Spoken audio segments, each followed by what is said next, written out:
Ông chồng được triệt luôn còn tập thì thôi ngày rau bảy bốn học đi về ba đấy rau cả bốn cốt rau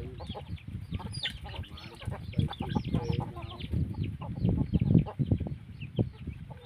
so lạc bê rau cốt so lạc bê ra dương chặt hốt tới ngày mà rau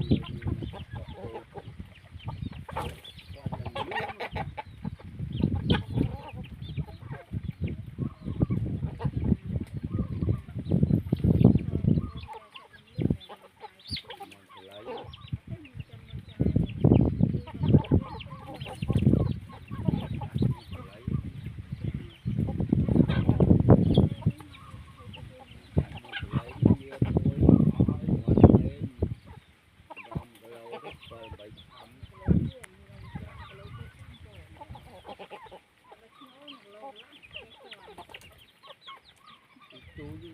mà đang cắt mình phải mình lấy đi phun quan nhân ăn tôi chân lên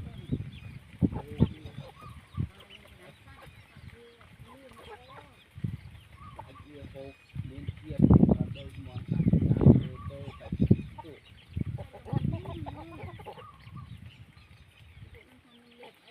đấy là tôi nó ấy được vô mà trường lương đấy này thì trường kia rồi